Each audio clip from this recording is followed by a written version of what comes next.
La famille, j'espère que vous allez bien. Bienvenue sur ma chaîne YouTube. Je pense que j'ai encore fait une nouvelle connerie.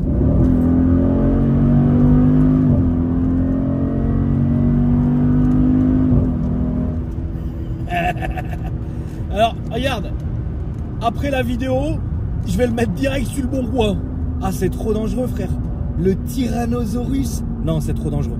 Par contre, c'est vrai que, tu vois, sur l'autoroute, les gens, ils se disent, ils ont plus tendance à te laisser passer, quoi.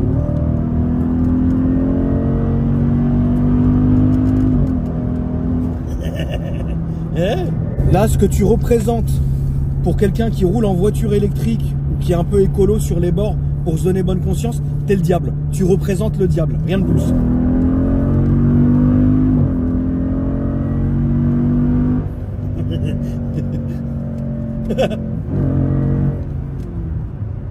Là, dans une voiture comme ça, l'attitude à adopter, c'est que t'écoutes du Sean Paul et tu baisses tes morts.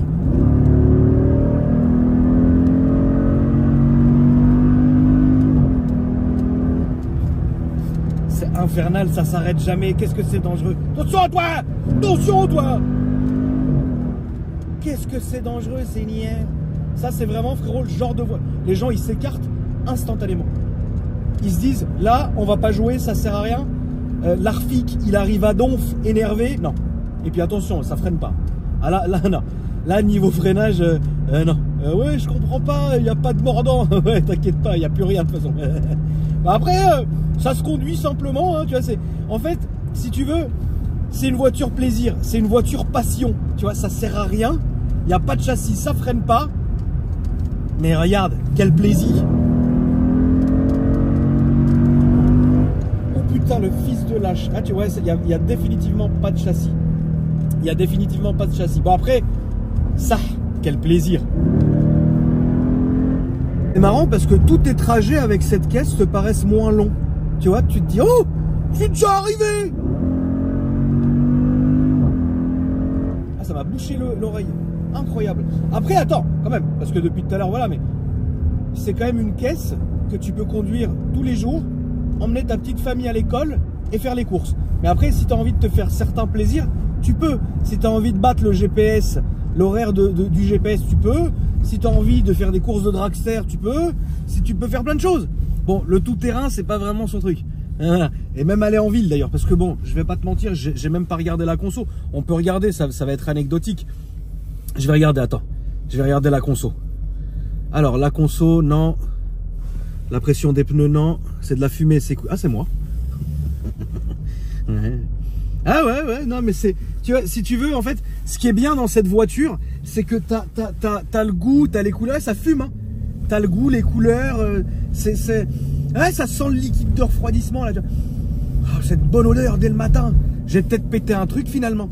Là, je vais me remettre en auto, parce que je commence à avoir une énorme odeur de liquide de refroidissement dans la voiture. Après, j'ai quand même fait la pointe parce que je me suis dit, tu sais, je suis quand même quelqu'un de bien. Je vais quand même mettre la pointe de liquide, que ça soit l'huile, que ça soit ça, pour faire une belle vidéo, tu vois. Bon, j'en ai un peu trop mis, mais c'est pas très grave. On va regarder la consommation ensemble, la famille. Alors, oh, 18 litres en moyenne. C'est pas mal, dis donc. Bon, je suis passé quand même chez Ben, mais pour autre chose. Je suis en train de... Bah là, je vais aller payer ma nouvelle voiture que je lui ai commandée. Mais en même temps, je voulais vous le montrer. Bah, Ben, il en veut pas, hein, quelque part. J'ai essayé. Hein. Je lui dis, ouais, tu sais, je pense que ça serait bien. Il me dit non. Ça, j'en veux pas, c'est sûr. Regarde la gueule qu'il a.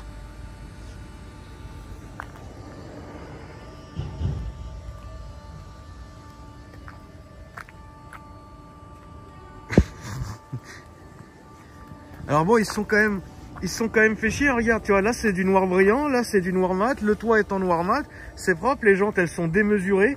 Je te raconte pas le prix du pneu. Bon, comme vous pouvez le voir, il est pas très propre, mais bon, je l'utilise à bon escient. L'arrière, c'est un monstre, c'est un monstre.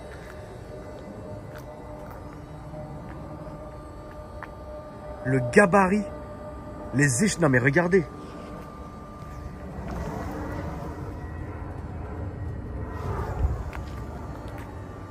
Ça n'a aucune utilité, mais c'est magnifique.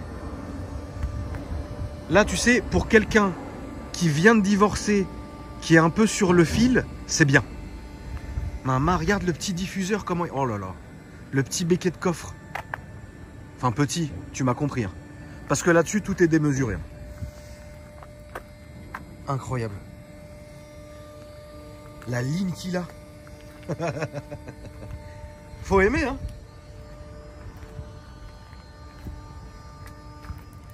Bon, il y a toujours ce petit bruit très énervant de chez Ben. À cause de ça, là.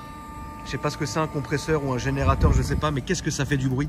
C'est très énervant. Dans les vidéos, ça gâche tout, frère. Bon, après, je peux pas aller voir l'usine en face.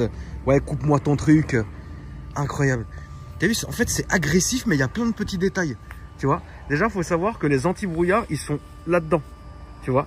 Regarde, la petite lame ici. Bon, le kit carrosserie complet, le capot, les ailes, les extensions. Et en dessous, le bas de caisse. Incroyable.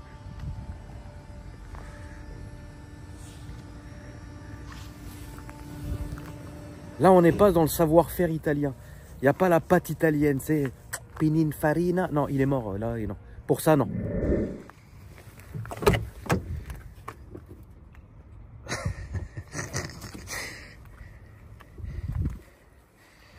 Ah, regarde. Ah bah, c'est beau, hein. Petit carbone, petit tissu Alcantara. Regarde ça. Ah, il est sale, mais tu sais, ça lui va bien, tu vois. Maman, regarde. Petit siège. Bon, au moins, t'es bien. Là-dessus, là-dedans, là, tu peux faire de la route. T'es bien, regarde ça. C'est bien, ça. Le volant énorme et tout. Non, franchement, c'est un vrai délire. C'est un vrai délire. Incroyable. Avec le beau... Incroyable, ce machin. Bon, à l'arrière, t'as quand même de la place, hein. C'est évident. Mais bon, ça fait le taf, quoi. Tu vois, c'est une belle voiture. C'est un beau 4x4, quoi. C'est un beau SUV. Regarde, jusqu'à là, Seigneur. Quelle voiture. Quelle voiture de con. Regarde, t'es assis en angle droit. Tu te casses le dos. Et c'est gratuit, hein. Incroyable. Tu m'étonnes qu'il sent le liquide. Regarde. C'est un giclon, carrément. Ouais, attends, c'est parti d'où? C'est sorti d'où? Ah, je sais pas. Je sais pas.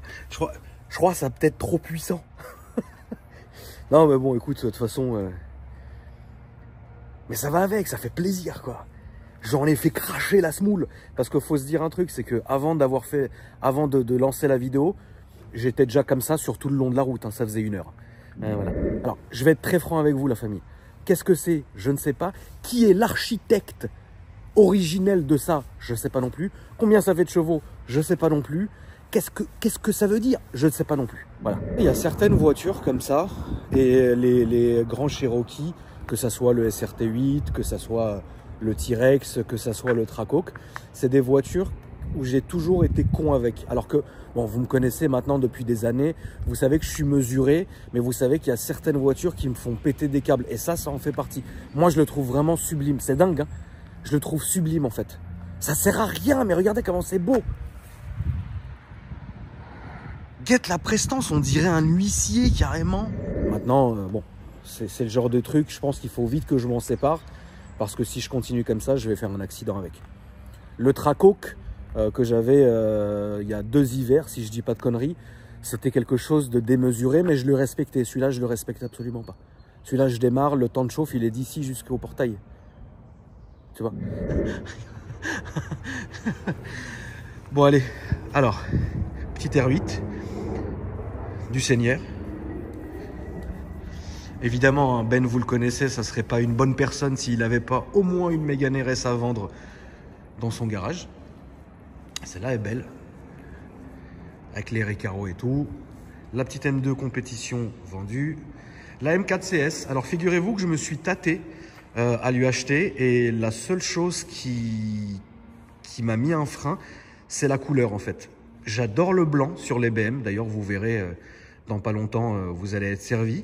Mais en fait, la CS, comme je l'ai déjà eu en toute noire, et que pour moi, ça lui va à ravir, le fait qu'elle soit blanche comme ça m'a un peu freiné, mais j'étais pas très loin de lui dire, allez, let's go, je prends ça. Bon, maintenant, après, voilà, il suffit qu'elle reste encore 1 mois ici, à un moment donné, ça va me saouler, je vais venir lui prendre.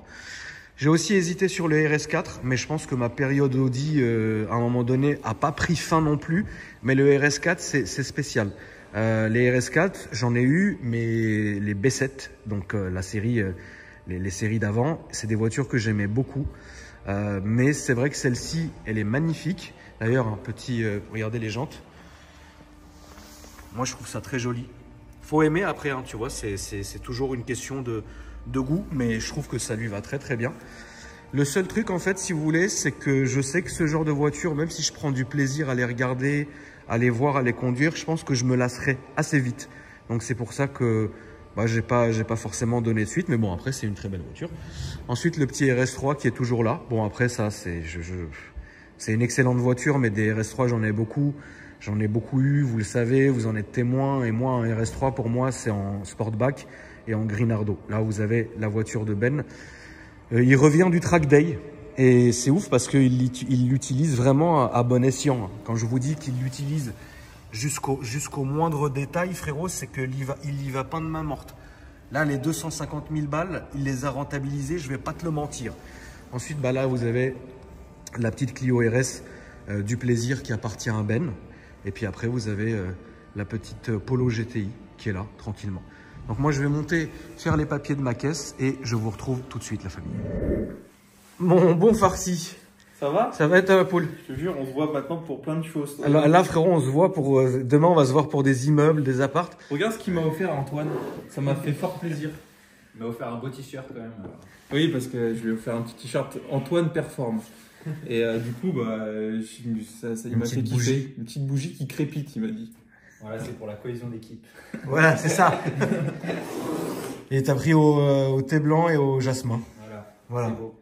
C'est aphrodisiaque. T'as cru que c'était une femme? C'est aphrodisiaque. T'allais l'envoûter avec cette odeur, frérot? C'est aphrodisiaque, frérot. Si je l'allume, on va se mettre à s'enculer. De ouf, sur le bureau. Qu'est-ce qu'on fait aujourd'hui, mon bon Ben?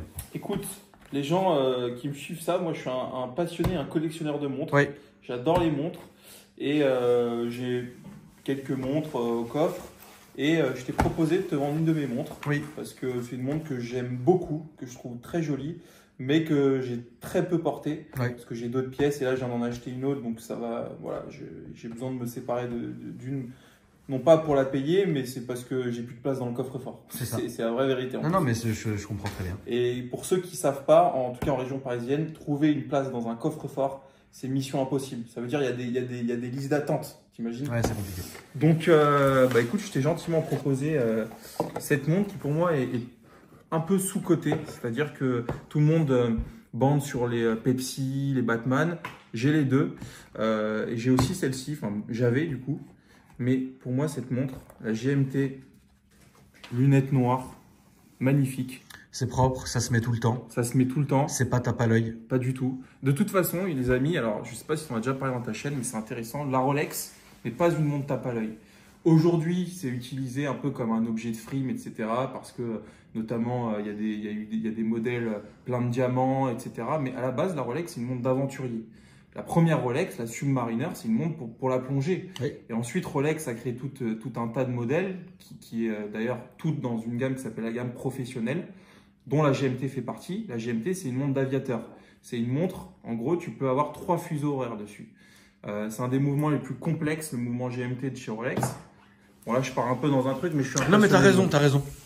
En gros, t'as ici, là, t'as l'aiguille du... alors, je sais pas comment tu dis, du GMT, en gros, que tu peux mettre, en fait, donc, en fait, tu peux mettre trois fuseaux horaires. Donc, tu as ta petite aiguille des heures, là, ici, donc, qui va t'indiquer l'heure normale. Donc, là, par exemple, 6, 7, 8, là, il est 8h30. L'aiguille du haut, là, donc, tu vas la régler sur le fuseau horaire que tu veux. Donc, avec ta couronne du haut, donc, par exemple, à 2h.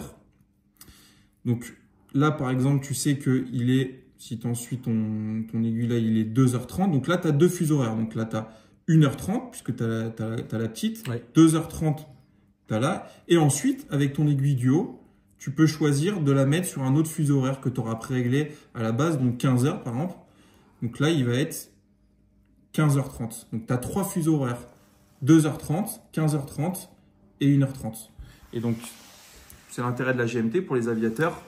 à l'époque, quand aujourd'hui, bon, évidemment, ça n'a plus de sens parce qu'un aviateur, il n'a pas besoin d'une GMT pour son heure. Mais tu as toujours. Est-ce que tu es aviateur, frérot? Alors, aviateur, non. Par contre, je passe ma licence de pilote d'avion. Un aviateur, c'est un peu l'aventurier. Aujourd'hui, il n'y a plus d'aviateur parce que tu as des. Il y a boiserie. C'est pas un aviateur, c'est un pilote d'avion, un pilote d'ULM. Moi, c'est un aventurier. Bah en fait, c'est vraiment un aventurier, frère. Aujourd'hui, en fait, si tu veux, quand tu fais de l'avion, tu as des instruments de bord, tu étudies ta météo, ton plan de vol, etc. Donc en fait, l'aviateur, c'est le mec qui prenait son coucou, tu savais pas s'il allait démarrer, il traversait l'Atlantique sans instrument de bord ou avec une carte écrite, son bomber, aviateur. Avec son bomber, sa GMT, ça c'est un aviateur. À tout moment, le mec qui se crachait dans l'Atlantique, t'en entendais plus parler. C'est ouf. Aujourd'hui, t'as plus d'aviateur. T'as des pilotes, quoi, mais... Toi, t'en es où dans ton passage de licence ou de permis ou je sais pas comment ça s'appelle, papa? Ma licence, en fait, t'as deux façons de piloter un avion. T'as ta licence d'ULM. Donc ce que lui il a. Ce qu'Alu a, qui est en fait limité à un ULM par rapport à un avion. Tu peux pas excéder un certain poids de l'avion, de l'ULM, et surtout tu es limité à 2 personnes. Et l'avion en tant que tel, la licence de pilote que je passe, tu es beaucoup moins limité. Par contre, les gens ne savent pas forcément, mais quand tu as ta licence de pilote privé, tu ne peux pas piloter tous les avions. Tu es obligé de passer des qualifications. Oui, sur chaque appareil. Sur chaque appareil. Ça veut dire, demain, je veux piloter un A320, je suis obligé de passer ma licence de vol aux instruments, ma certification. Donc là, tu es que en VFR. Je suis que en VFR. Vol à vue. Exactement. Et vol à vue monomoteur, léger, donc Cessna. Le max que je pourrais emprunter sur les avions que je peux piloter, c'est 6 personnes. C'est bien. Enfin 5 plus moi. C'est bien. Ouais, ça suffit. Après, ça prend du temps? Énormément de temps. En moyenne, une licence de pilote privé, c'est 1 an, 1 an et demi. Et tu as des gens qui les passent sur 3 ans. Parce que c'est long. C'est long. Et après, on pourra aller faire un vlog où tu m'emmènes manger une plancha à Deauville. Mais t'imagines? Ça va être incroyable. Mais ce qui m'étonne, c'est que tu montes avec moi en avion, t'aimes pas l'avion, toi? Alors, comme je l'ai déjà dit, tu vois, j'aurais en fait, j'aurais moins peur, c'est horrible, hein, de monter avec toi en avion que de monter avec toi sur circuit. Ouais, c'est vrai. Je te jure. L'avion, comme il le disait très bien dans sa vidéo Lulu, c'est que même si t'es fou dans ta tête, ce qui est mon cas, ce qui est le cas de Lulu encore plus que moi, c'est que l'avion, quand tu montes dans un avion, t'as un facteur. Ah oui, non, mais là, ça rigole plus du tout. Ça rigole vraiment plus du tout, en fait. C'est ça. donc, tu t'imposes une rigueur militaire, en fait, que je m'impose dans aucune autre de mes passions. Ouais, de ouf. Quand je monte enfin, Antoine n'était pas là, mais le week-end dernier, j'étais sur circuit. Oui, j'ai filmé les pneus, t'inquiète pas. Voilà, les pneus du GT4. Même le commissaire de piste, il hésitait à me faire rentrer. Je roulais à 200 avec des pneus sur la ficelle, tu vois. En avion, tu as une fuite, un tout petit doute sur une aile, un truc, tu voles pas. Tu vois. Et même moi, mon instructeur, il m'a dit, si jamais tu te disputes avec ta femme ou si tu as un truc… Ah oui, bien sûr, tu voles pas. Bien sûr, ma poule, bien sûr. Moi, je me dispute avec ma femme, frérot, je prends la voiture, je roule à 200. Tu vois, c'est vrai. Bravo. C'est pas bien, mais sur circuit fermé, évidemment. Toujours. Ou en Allemagne. Ou en Allemagne. En Allemagne, toujours. La légende de l'Allemagne. T'as personne qui va en Allemagne, mais t'as l'impression… On est tous allés en Allemagne. Moi, je suis un Allemand, frérot. J'ai le passeport. J'ai le passeport. Frérot, pour en revenir aux montres, qu'est-ce que tu pourrais conseiller à la communauté? Par exemple, quelqu'un qui a un budget de 10, 15, qui a envie d'investir dans une montre, mais pas forcément pour la porter, mais pour pas perdre d'argent, en fait. Tu as 3 marques majeures, après tu en as d'autres de connaissants, mais tu as 3 marques de montres pour investir. Tu as Rolex, évidemment, parce que la Rolex, on dit que le Rolex, c'est un produit qui est liquide, c'est-à-dire que tu es partout dans le monde. Si tu as besoin d'oseille, que tu as une Rolex autour du poignet, tu la vends et tu récupères ton argent. Premièrement, c'est quelque chose qui se donne en héritage. Très liquide. C'est très liquide, une Rolex. C'est quelque chose que tu peux donner en héritage à tes enfants. Donc ça, c'est dans l'histoire, etc. C'est assez intéressant. Après, pour revenir à ta question, pour 10 000 €, honnêtement, et en plus, c'est un bon moyen de commencer une collection, tu as la Rolex Submariner. C'est du classique, c'est basique. Propre. Tu peux porter ça avec un jogging, un costard, un smoking, c'est magnifique. Tu vois. Après, tu as d'autres petites marques, je pense à Omega, Tag Heuer, moi j'adore, c'est des tickets d'entrée un peu moins élevés, c'est des très belles montres. Tu sais, aujourd'hui, tout le monde joue que par Rolex. C'est vrai que Rolex, c'est magnifique, mais c'est devenu très compliqué à avoir. Tu as ça, moi ça par exemple, ça je la porte tous les jours. C'est une Cartier Santos, moyen modèle. Ça vaut 7000 euros. Oui, parce que tu as la petite, la grande, la petite, la Petite, moyenne et la grande, ouais. Et tu as la Santos 100. Donc la 100, c'est la grosse avec un gros boîtier. Et ça, moi, je trouve ça très joli, très élégant. C'est français.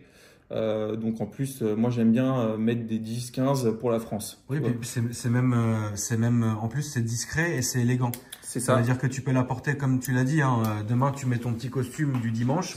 C'est ça. As-tu déjà mis un costume, Ben? Écoute, j'ai dû en mettre 2 fois dans ma vie. Mais je te jure, c'est vrai. Un enterrement et un mariage? Mais même pas en mariage. Le mariage de Kevin, j'y suis allé avec un pantalon de costume que j'ai acheté chez Sandro. Ouais. Attends, la petite histoire, j'ai acheté un pantalon chez Sandro, 250 balles. Ouais. Je le mets, boum, je fais mon mariage de Kevin, Samuel. Et le soir, je rentre et je dis à ma meuf, ouais, vas-y, je pense que je vais plus jamais le reporter. Ouais. Et ma meuf, radine qu'elle est, Ouais. elle remet l'étiquette proprement, elle est allée le rendre chez Sandro, frérot. Bravo! Je te jure. Au moins, elle est économe. Je te jure. Mais en même temps, c'est vrai que le truc, j'allais plus jamais le porter, tu vois. Oui, non, mais je comprends. Et Je comprends. non, toi, t'as déjà porté des costards? Oui, plusieurs fois, toi. Ah ouais, frérot, mais moi, avec un costume. Alors à ma décharge, quand j'étais beaucoup plus jeune, frérot, d'ailleurs, si tu tapes sur Google Akram Junior Clinton, Ah moi, ouais? j'ai fait une photo avec l'ancien président Bill Clinton. Mais J'ai non. un très beau costume, 3 pièces, frérot, Ah ouais. qui venait, regarde, Avec ta maman. avec ma maman et Clinton. Bon, c'est pas une ref, mais bon, tu m'as compris, quoi. Wow. Et voilà, C'est ouf. donc on en est là. Et du coup, voilà, quand j'étais beaucoup plus jeune, le costume. Frérot, tu m'as dit que tu achètes le poster. Ah, il y a le poster acheté. Qui c'est qui vend ça? Ah, c'est Getty, ouais, bah oui, c'est normal. Extraordinaire. Tu crois qu'il y a des mecs qui ont déjà acheté ça? Non, je Non, mais bon, après. T'as déjà rencontré un président? Oui, bien sûr. C'est vrai? Bah, Clinton, Obama, Trump. Obama? Oui, bien sûr. Incroyable. Clinton, Obama, Trump, Sarkozy, Hollande, voilà. Mais il faut aussi dire que ta maman, même peut-être toujours aujourd'hui, était très influente dans la politique. Oui, bien sûr. Donc, je Ça, pense c'est le qu'elle travail de ma connaissait mère, bien sûr. Ouais. Elle est dans le délire, quoi. Tu vois Ouais. ce que je veux dire? Elle est pas en première page, mais elle est en dessous. Tu vois ce que je veux dire? Ce qui Elle est est, peut-être même encore mieux parce Bien qu'en sûr. fait, bien sûr, t'es dans l'influence et t'es déjà allé à l'Élysée. bien sûr. T'as déjà vu le bureau du président? Oui. Incroyable.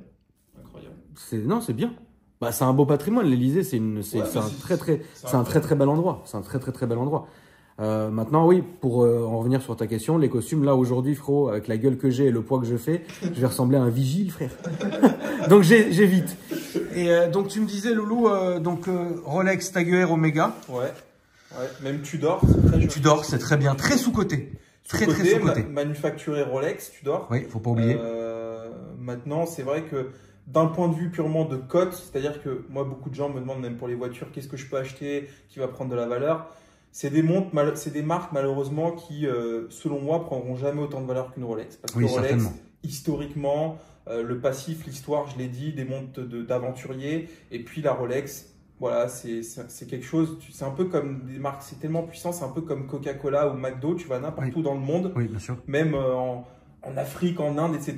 Tu vas voir un mec, même quelqu'un de pauvre, du peuple, tu vois, tu vas dire Rolex, tout de suite, il va savoir ce que c'est. Ouais. Tu lui dis Tudor, il connaîtra pas forcément, tu vois. Certainement. Tu vois. Donc, pour toutes ces raisons-là, la Rolex, c'est l'investissement. Le problème d'une Rolex, c'est le sujet, c'est que tu peux difficilement l'acheter en boutique.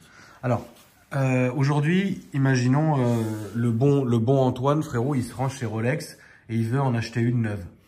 C'est mort? Bah, Antoine, il a une bonne gueule. Et puis, Antoine, il fait pas le mec, genre le collectionneur qui va le revendre tout de suite après. Il fait pas toi et moi, quoi. Moi, je rentre, je suis mort. Il fait pas toi et moi, frérot. Toi et on moi va l'afficher tout de suite sur Chrono 24. C'est quoi. ça, ou sur vente montre Rolex sur Facebook. Tu Ouais. vois. En fait, le problème de toi et moi, c'est qu'on va être obligé toute notre vie d'acheter les montres à prix fou parce qu'on ne les aura jamais en Ouais, boutique. c'est vrai. Tu sais que les deux seules montres, les deux seules Rolex que j'ai achetées en boutique, enfin, c'était ma mère qui m'avait offert une Daytona en acier. Et la deuxième montre que j'ai achetée moi à Genève, c'est une Daytona en rose, Waouh, c'est en beau, boutique. Et ils me l'ont sorti tout de suite. C'était il y a des années. Tu ça. vois. À l'époque, c'était pas comme Aujourd'hui, c'est mort. C'est mort. Aujourd'hui, les montres comme ça avec des métaux précieux, l'or, etc., c'est devenu hyper recherché parce que, en fait, à la base, les Rolex qui cotaient, c'était les Rolex en acier. Oui. En fait, avec le temps, les Rolex en acier étaient tellement durs à trouver que les gens se sont rabattus sur de l'or acier, puis ensuite sur de l'or, et ensuite sur des diamants, etc. Et en fait, aujourd'hui, toute la gamme Rolex, c'est compliqué. Tu vas dans une boutique Rolex qui est fou, ils vont te dire, monsieur, on n'a rien à vendre. Oui. On vous revend tous les modèles, c'est des modèles d'exposition. Ouais. on n'a rien à vendre. Et ce qui paraît inconcevable d'aller dans une boutique où il n'y a rien à vendre. C'est ça. Mais ils en ont pas assez, hein, c'est pour ça. Hein. C'est pas de la spéculation, ma poule, c'est juste qu'ils en ont pas assez. Rolex produit entre 1 million et 1 300 000 pièces. Ouais. C'est énorme. Pour vous donner une idée, Audemars, entre 40 et 50 000 pièces. Patek, tu as 20-30 000. Ouais. 1 300 000 pièces. Mais quand tu ramènes ça au nombre de points de vente Rolex… Ah, mais il n'y en a pas. Ça fait très peu. Ça fait très très peu. C'est pour ça, justement, les gens pensent que Rolex essaye de se donner un genre en faisant ça, mais c'est complètement faux. Pas du tout. D'ailleurs, Rolex a créé une nouvelle usine il n'y a pas longtemps, mais il faut former les horlogers, oui, bien sûr. etc. Ça prend des années, mais que Rolex a créé une nouvelle usine pour justement augmenter ce volume de production, pour pouvoir répondre à la demande. Mais quoi qu'il en soit, il y aura de tout. On estime, je vais vous donner un chiffre, les amis, on estime à 10 fois plus la demande que l'offre chez Rolex. Oui. Pour une montre disponible, il y a 10 demandes. Oui. Donc même si on produit 2 fois plus de pièces, c'est-à-dire 2 millions, on sera toujours à une demande pour 5, enfin une offre pour 5 demandes. Donc on sera toujours de toute façon dans un marché où la Rolex coûtera plus cher à la revente que neuf. Et on sera toujours dans un marché où toi et moi, on sera obligé d'aller chez d'autres vendeurs. Exactement, et se faire plumer. Et se faire plumer de mort, frère. C'est ça. C'est parce qu'aujourd'hui, c'est le cas, hein, ma poulain. Tu sais que… Mais encore, ça s'est calmé, frérot. Ça s'est un peu calmé, mais à une époque, c'était démesuré. À une époque, moi, quand j'ai acheté ma GMT, ma Pepsi, ça valait, sur le marché gris, donc le marché de la revente, ça valait 30 000 €. 30 000 €. C'est énorme. Aujourd'hui, une Pepsi, ça vaut quoi? 20. Une belle, c'est 20. Mais ça se vend plutôt 18. Ouais, 20, 18, 20. C'était devenu délirant. Moi, quand j'ai acheté mon Daytona acier, mon 116 520 magnifique, que j'adore, fond noir, je l'ai payé 30 000. Aujourd'hui, ça vaut 20. Ouais. Mais bon, moi, je suis passionné. Je suis pas un spéculateur. Moi, j'achète parce que j'aime l'objet. C'est le seul bijou de l'homme, hein, comme on dit. Bien sûr. Et puis quand on aime, en plus, moi j'adore les sports mécaniques, l'aviation, la bagarre. Oui, ça va avec. Ça va avec. La une Daytona, une belle Breitling. C'est beau, Breitling. Hein. Mais je connais pas du tout la gamme Breitling. Les Super Océan, tout ça, je connais, mais c'est vrai que toi, je sais que tu aimes bien Breitling. Moi, j'adore. Ouais, j'adore ça, frérot. Mais après, c'est des bonnes montres, tu vois. Après, voilà, c'est…